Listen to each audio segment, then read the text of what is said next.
É isso aí, rapaziada. Perdemos. Sejam bem-vindos aí a mais um vídeo do canal da Santos Mil Grau. Manuel falando aqui. E antes de eu começar a desenrolar esse papo aí com vocês, peço de antemão para que você se inscreva no canal, ative as notificações, deixe o like. Eu sei que a gente está de cabeça quente, mas é importante deixar o like para fortalecer o canal, para ele crescer cada vez mais. E é isso aí, bora.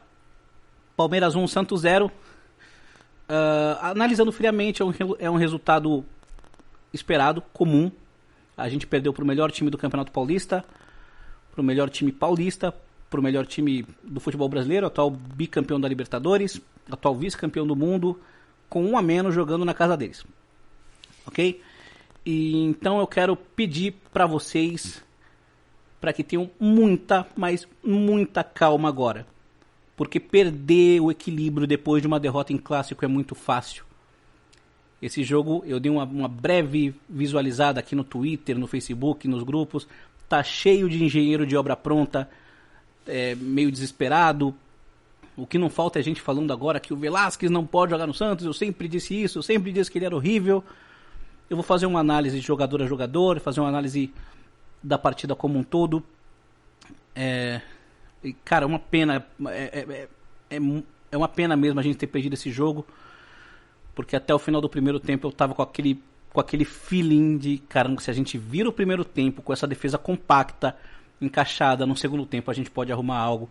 E aí acontece aquela tragédia do Velasquez.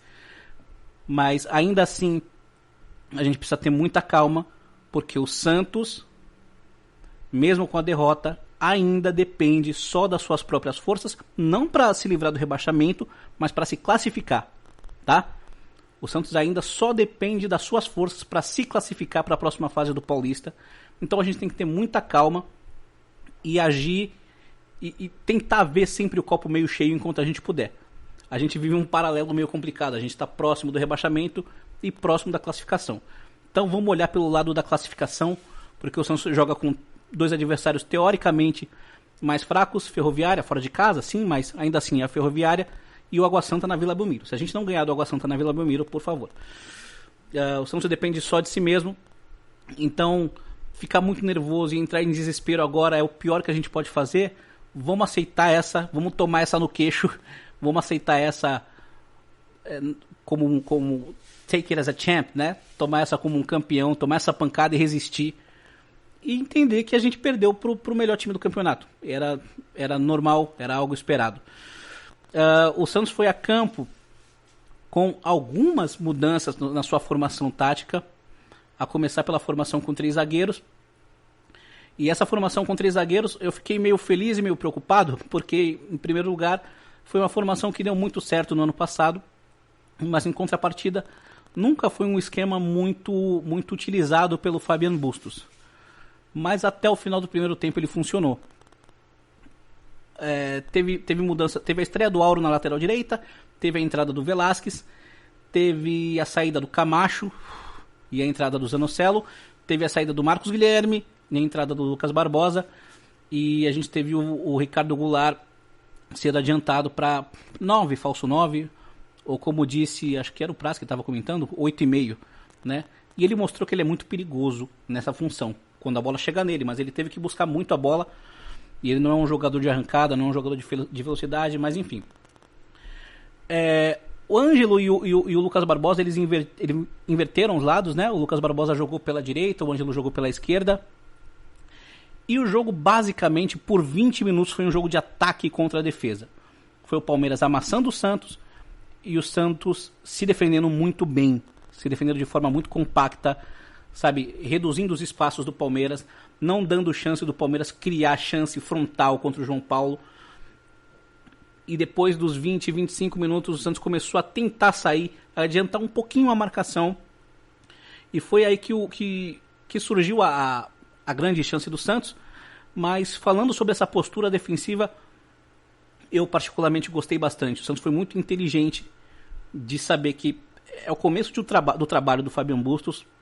Ele tem logo que enfrentar o time mais forte, o atual bicampeão da Libertadores. Então ele adotou uma postura mais conservadora e que vinha funcionando. Não para agredir o Palmeiras, mas ninguém esperava que o Santos fosse agredir e amassar o Palmeiras no Allianz, né? Mas eu achava que a gente ia a gente podia tomar um atropelo nesse jogo, até pelo futebol que a gente demonstrou contra o Fluminense do Piauí. Não foi o caso. O Santos se defendia de forma muito, muito concisa e de forma muito aplicada. O Santos mostrou uma aplicação tática que eu não vi o ano inteiro até esse jogo contra o Palmeiras. E isso me anima para os próximos jogos. Algo que me preocupou, que aí já fazendo a primeira crítica ao senhor Auro, o Dudu recebia a bola com muita liberdade. Eu vi ele recebendo algumas vezes, umas 3 ou 4 vezes com liberdade pelo lado esquerdo do ataque, pelo lado direito onde o Auro cobria, e o Velasquez tinha que se virar ali. E por incrível que pareça, por mais bizarro que possa soar, o Velasquez, tirando os 2 lances de taekwondo dele, é impossível a gente desconsiderar isso, mas se a gente fizesse exercício e tirar esses 2 lances, ele não fazia uma má partida, ele não estava entregando, ele estava fazendo uma boa partida. A primeira chance, eu fiz um vídeo ontem falando por onde o Santos poderia surpreender o Palmeiras, e quem viu esse vídeo notou que eu falei que o lado mais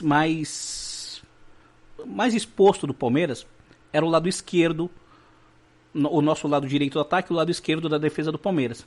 Principalmente se o Jorge jogasse, porque ele ia deixar muitos espaços e muitos buracos.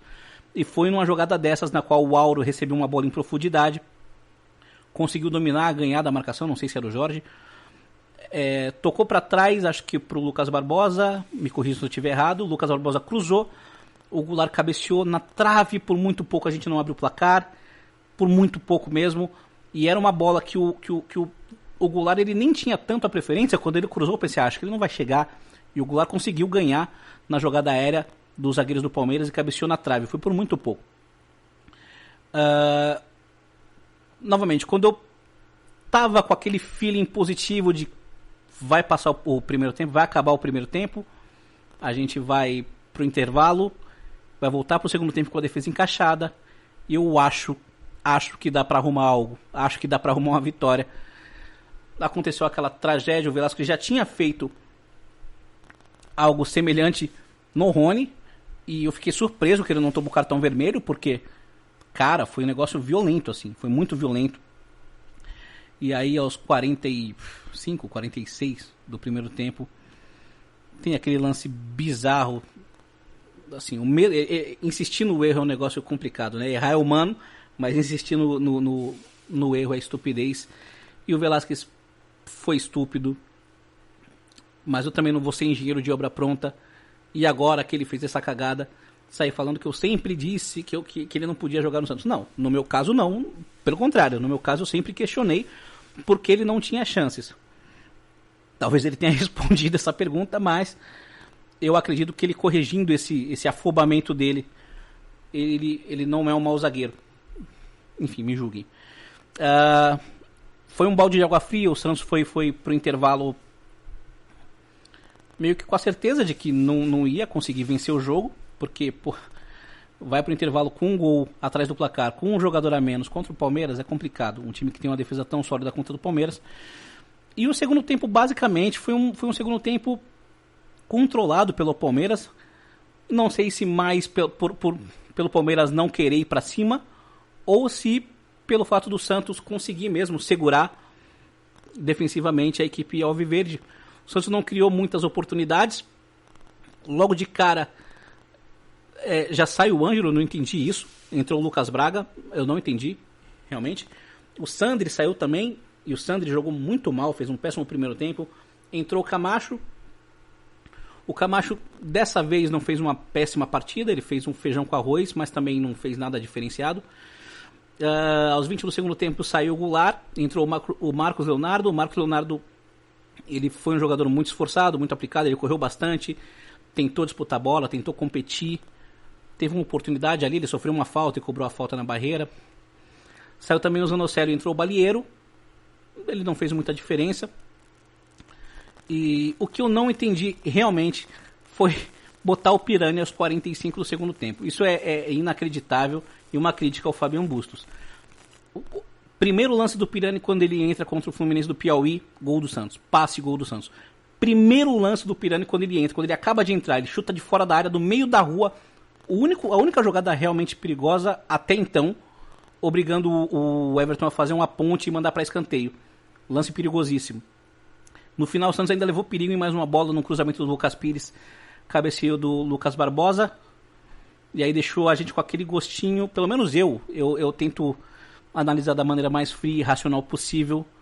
Cara, esse time completo, com os 11 jogadores, e eu vi o jogo da Ferroviária ontem contra o Guarani, esse time não perde para a Ferroviária, esse time ganha da Ferroviária e esse time ganha do Água Santa. Então eu peço para vocês muita calma nessa hora, porque, como eu disse, é muito fácil a gente perder as estribeiras depois de uma derrota num clássico, mas eu peço encarecidamente para que vocês tenham essa frieza, esse equilíbrio e analisem as coisas mais friamente. A gente perdeu um jogo, eu acho que a gente perdeu o jogo que a gente podia perder, pelo menor placar possível, sem tomar aquele amasso de o João Paulo ser o melhor em campo. O João Paulo fez uma ou duas grandes defesas, mas o Everton também fez uma grande defesa e a gente teve uma bola na trave. Então acredito que o Santos é um time que, se eu tivesse que apostar agora, sinceramente mesmo, eu apostaria que o Santos vai passar de fase. O Santos vai ganhar esses 2 jogos e enquanto a gente pode, a gente tem que olhar o copo meio cheio. Deixa eu tentar fazer um jogador a jogador aqui. João Paulo, te amo, João Paulo, foi muito bem mais uma vez. Enfim, tomou o gol porque o Rafael Veiga é um exímio cobrador de pênalti e ele bateu o pênalti com muita força, até porque ele sabia do goleiro que ele estava encarando. O Auro me preocupou, cara. O Auro, ele deu muito espaço pro Dudu, e na saída de bola, tiro de meta, quando o João Paulo saía tocando, quando ele tocava pro Auro, o Auro geralmente tentava passe em profundidade, errava o passe e a equipe do Palmeiras recuperava a bola muito rápido. Ele foi o responsável pela jogada que gerou o cruzamento ali que o Goulart mandou na trave. Tudo bem, ponto para ele nisso, mérito para ele nisso, mas fica a preocupação dele no setor defensivo. Velasquez, assim, se tivesse que dar nota, seria nota 0 por conta dos 2 erros, né? Ele entregou a rapadura, foi o responsável pela derrota, mas eu repito o que eu disse, tirando os 2 lances, eu sei que é impossível fazer isso, desconsiderar isso, mas tirando esses 2 lances, eu estava gostando do Velasquez. Kaique hoje não comprometeu, não fez uma grande partida, não fez um grande primeiro tempo, eu prefiro dizer, mas eu acho que no segundo tempo ele conseguiu sair jogando com a bola, inclusive, e auxiliou o Santos na saída de bola de uma maneira bem interessante. Acredito que foi uma boa escolha do Bustos, até pelo fato do Kaique ser o zagueiro mais rápido dos 3, né? Velasquez, Kaique e Bauerman. Deixar ele como o zagueiro da sobra, como aquele jogador que vai auxiliar, que vai proteger os 2 e auxiliar na saída de bola. Ele pensou que isso seria melhor do que delegar essa função ao Camacho, por exemplo. No segundo tempo, ele conseguiu mostrar alguma qualidade e não comprometeu hoje. Bauerman não fez uma boa partida. Não foi uma partida na qual ele entregou tanto, mas em alguns lances eu notei ele lento demais. Em alguns lances nos quais a bola estava para ele, ele não conseguiu chegar a tempo e acabou perdendo a bola. Isso me preocupou. O Lucas Pires não fez uma partida de tanto destaque, até porque a melhor função dele é no apoio, né? Ele apoia muito bem. E o Santos hoje praticamente só se defendeu durante o primeiro tempo e durante 35, 40 minutos do segundo. E quando o Santos conseguiu começar a sair, principalmente depois da entrada do Pirani, ele fez um cruzamento que levou perigo ali com a cabeçada do Lucas Barbosa. Sandri, péssimo, mais uma péssima partida do Sandri, muito mal, errando muito. Parece que ele está ainda longe do auge da forma física. Desde que ele voltou da lesão, ele não conseguiu desempenhar o futebol que ele mostrou em 2021. E a gente tem que entender que ele teve uma lesão no ligamento cruzado, né? É uma lesão que já acabou com a carreira de jogador e que às vezes muda o patamar técnico do jogador. Tomara que não seja o caso, tomara que seja só uma questão de readaptação física, mas o Sandri vem jogando muito mal. Não que o Zanocelo, já partindo para o próximo jogador, tenha jogado muito bem, mas ele me pareceu muito mais afim de jogo. Talvez tenha sido uma impressão minha, mas ele me pareceu mais afim, se apresentando mais, tentando dar mais combate no campo todo. Mas não fez uma partida brilhante. O Lucas Barbosa, ele fez uma partida ok, né? Ok. ele não levou tanto perigo, ele não conseguiu agredir a defesa do Palmeiras, mas ele também não comprometeu, ele se aplicou bastante na marcação, e no finalzinho ele teve um cabeceio ali que levou perigo, passou por cima. Se ele consegue esse empate, ele se consagrava, caramba.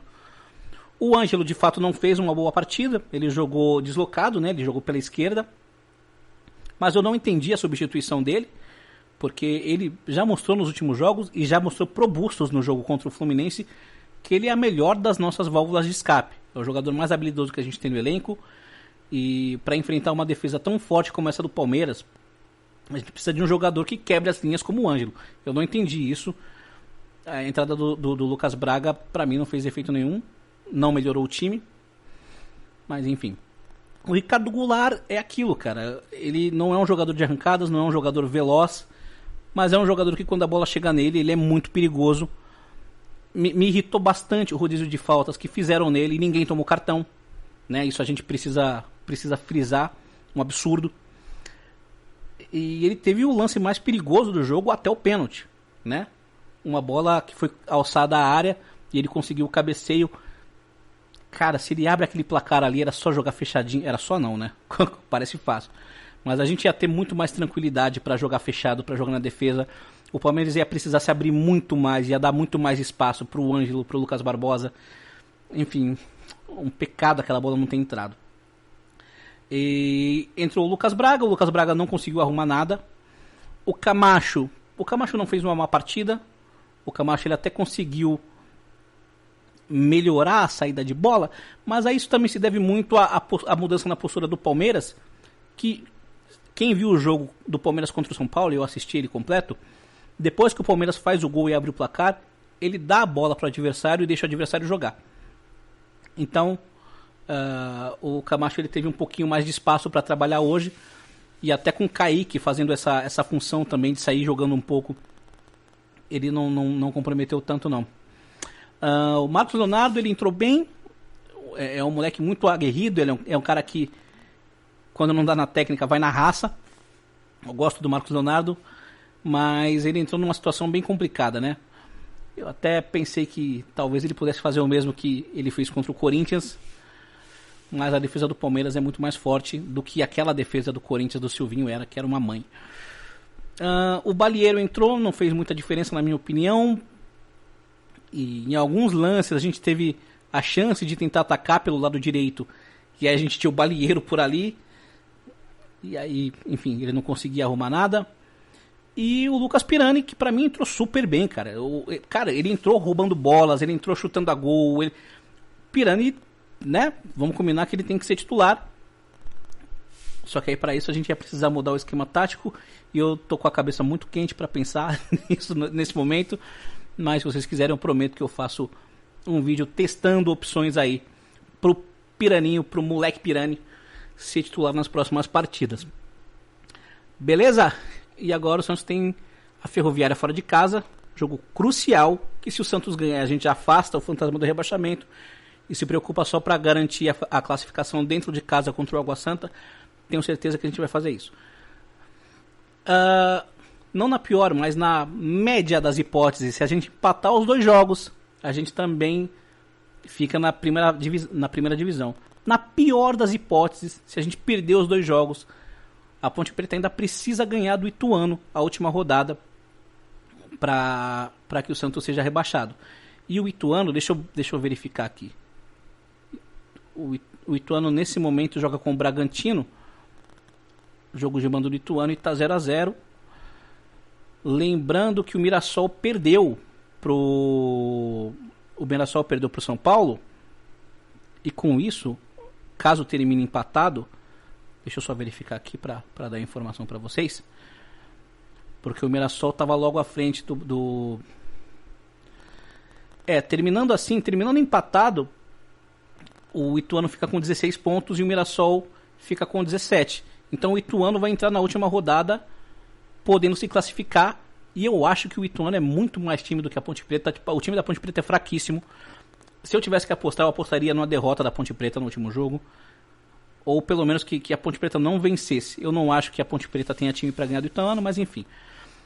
Eu ainda acho que o Santos depende de muito para cair. de uma combinação de resultados muito improvável para cair.